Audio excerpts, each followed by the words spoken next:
एक बार एक संत एक सेठ के पास आए। सेठ ने उनकी बड़ी सेवा की। उनकी सेवा से प्रसन्न होकर संत ने कहा, अगर आप चाहें तो आपको भगवान से मिलवा दूं। सेठ ने कहा, महाराज, मैं भगवान से मिलना तो चाहता हूं, पर अभी मेरा बेटा छोटा है। वह कुछ बड़ा हो जाए तब मैं चलूंगा। बहुत समय के बाद संत फिर आए। बोले, अब तो आपका बेटा बड़ा हो गया है, अब चलें। सेठ बोले, महाराज, उसकी सगाई हो गई है।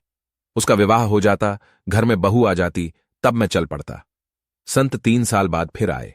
बहू आंगन में घूम रही थी। संत बोले, सेठ जी, अब चलें। सेठ ने फिर कहा, महाराज, मेरी बहू को बालक होने वाला है। मेरे मन में कामना रह जाएगी कि मैंने पोते का मुंह नहीं देखा। एक बार पोता हो जाए तब मैं चल पड़ता। संत 3 साल बाद फिर आए। बहू आंगन में घूम रही थी।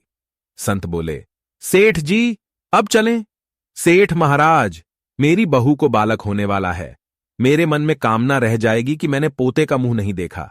एक बार पोता हो जाए तब चलेंगे। संत पुनः आए, तब तक सेठ की मृत्यु हो चुकी थी। ध्यान लगाकर देखा तो वह सेठ बैल बना सामान ढो रहा था। संत बैल के कान में बोले, अब तो आप बैल हो गए, अब भी भगवान से मिल लें। सेठ, मैं इस दुकान का बहुत काम कर देता हूं। मैं न रहूंगा तो मेरा लड़का कोई और बैल रखेगा।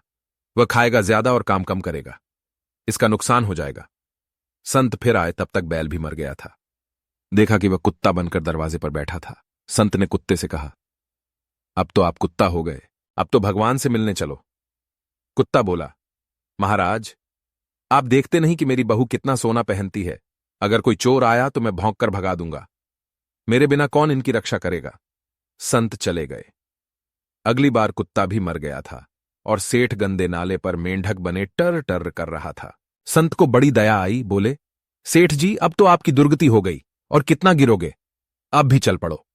मेंढक क्रोध से बोला, अरे महाराज, मैं यहां बैठकर अपने नाती पोतों को देखकर प्रसन्न हो जाता हूं।